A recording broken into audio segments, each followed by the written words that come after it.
everybody. My name is Shanice Lowe and I'm a doctor of physical therapy and a former gymnast. So today I'm going to teach you some basic exercises that work really great for gymnasts, preventing injuries and rehabbing from certain injuries. So let me go over some of the equipment that you'll need. A floor or yoga mat, a box or some panel mats, a ball or a foam block from the gym, a balloon, and an exercise band, okay? So exercise number 1 is called the 90-90 hip lift. The goal of this one is to correct this pelvic posture that most gymnasts get into, which is an anterior pelvic tilt.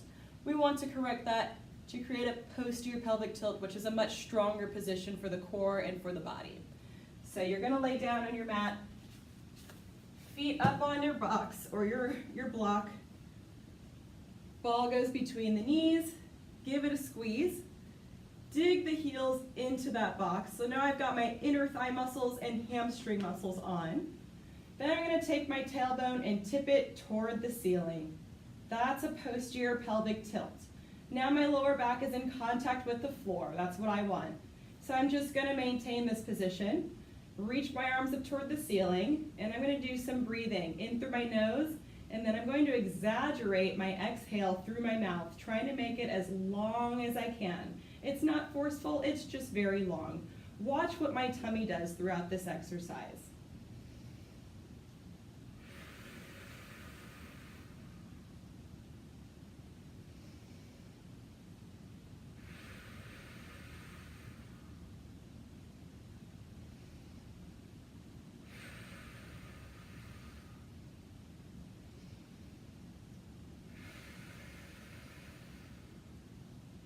So with every exhale, I'm reaching my hands higher. I'm letting my tummy drop down to the floor. I tell people, feel like you're getting skinnier. That is ensuring that you're turning on the transversus abdominis and the internal obliques. Those are the important core muscles that help to reposition the pelvis into that posterior tilt. So you want to do 4 or 5 breaths, 4 or 5 rounds of that, okay? Next exercise is a hip flexor stretch for those muscles in the front of the hip. So you're going to take your foot, place it on top of that box, knee down, find your balance. Notice the sway in my lower back. I'm going to get rid of that sway by doing my posterior pelvic tilt, tucking my tailbone under. Now I feel a stretch immediately in the front of my hip flexors. So I'm going to hold that and breathe.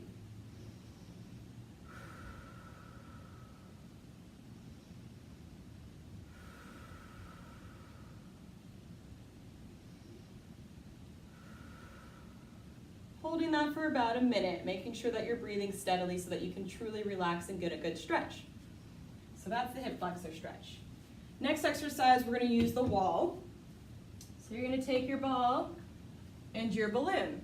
This is called the wall supported breathing with ball squeeze. The purpose is to strengthen those deep abdominal muscles, not the six-pack muscles. You guys are all strong there. We're trying to get the stabilizing muscles that help protect your spine. Transversus abdominis and internal obliques. So to do that, we're going to stand with our backs against the wall. My feet are about 8 inches away from the wall. I'm going to put that ball between my knees, give it a squeeze to turn on the inner thigh muscles. I'm going to make sure my weight is back through my heels rather than in my toes. Weight's through the heels. Then I'm going to perform that posterior pelvic tilt, tucking my tailbone under. Now I feel my back touching the wall. I want to keep it that way.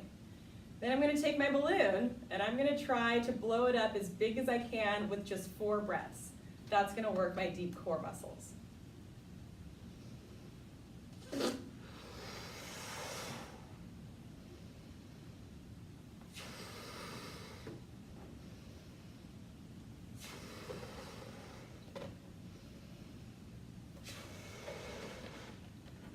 Ta-da! The bigger you can get your balloon, the stronger your deep abdominals are, the more protected your spine is going to be. Throughout that blowing, I was squeezing the ball, keeping my weight through my heels and my lower back against the wall. The next exercise is in the same position, so I'm going to stay here, but grab my exercise band.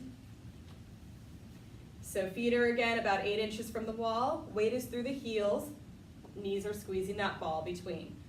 I'm going to do my posterior pelvic tilt, tucking my tailbone so that lower back is touching.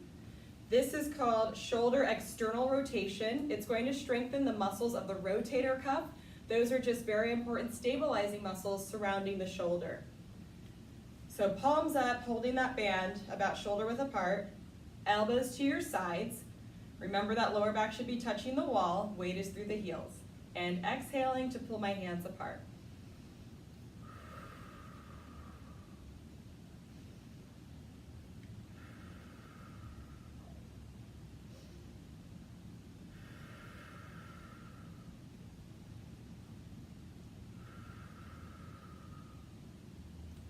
So for this one, since it's a strengthening exercise, you want to do about 3 sets of 10 total. And you'll feel it in the muscles behind the shoulders, pulling those shoulders apart, okay?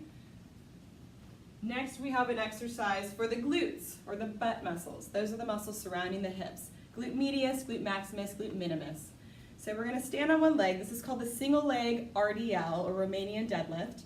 You're going to soften this standing knee and do a lever type motion as you squat that leg to get you toward the floor. Going up and down like so.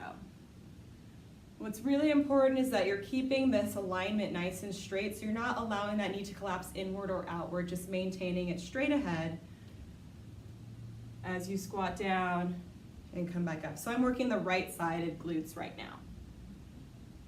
Also a great balancing exercise. So you'll do about 3 sets of 10 on each side. Lastly, I have an ankle stabilizing exercise for you called ankle scoots. This one's kind of fun. You do it across the gymnastics floor, starting at one end, hands on hips, doing your releve, lifting to your heel as you scoot across the floor. So I'm working muscles on the outside and inside of the ankle, as well as the intrinsic muscles in the bottom of my foot. These are all very important for preventing or rehabilitating ankle sprains. Both directions, both legs. Side to side. I recommend doing the entire length of the gym floor. 2 laps on each leg. Try those exercises out. Let's see how you feel. If you could do them consistently, it's really going to help prevent injuries and enhance your performance. Thank you for listening.